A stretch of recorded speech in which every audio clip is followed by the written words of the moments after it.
មិនដែលគិតវ៉េនោះទេទោះបញ្ហាកាឡើងច្រើនមួយជីវិតរាប់សពខែគូក្បាប់ប្រឹងប្រែងដល់ស្រ័យគឺដូចជាម៉ាស៊ីនដែរ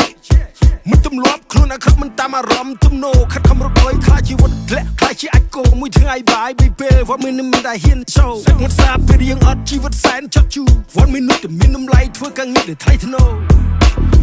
អ្នកមិនដឹងតែមិនដឹងបើមិនធ្វើឲ្យតែចាំមើលលុយមិនធ្លាក់ពីលើឡើយប្រែជីវិតយើងឲ្យខូលយកញឈាមយើងទៅបដូរតែប្រហែងនោះច្បាស់ជាអំបិលហើយ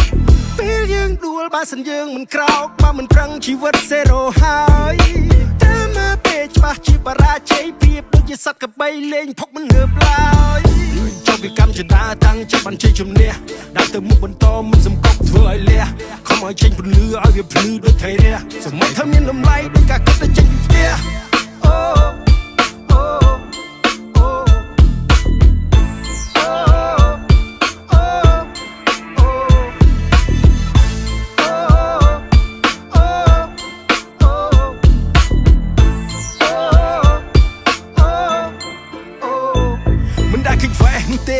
បញ្ហាកាឡើងច្រើនមួយជីវិតរាប់សពខែគូក្បាប់ប្រឹងប្រែងដល់ស្រ័យគឺដូចជាម៉ាស៊ីនដែរ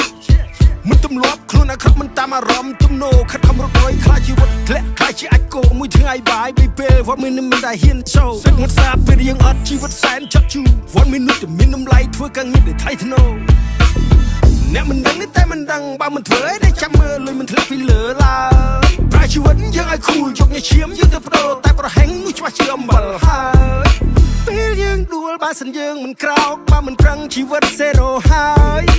តែមកពេលច្បាស់ជាបរាជ័យភាពដូចជាសត្វកបីលេងផុកមិនងើបឡើយចុះពីកម្មចតាតាំងចាប់បានជ័យជំនះដើរទៅមុខបន្តមិនសំកប់ធ្វើឲ្យលះខំឲ្យចេញពន្លឺឲ្យវាភ្លឺដូចថៃរះសម័យធ្វើមានតម្លៃដូចការគិតទៅចេញពីផ្ទះ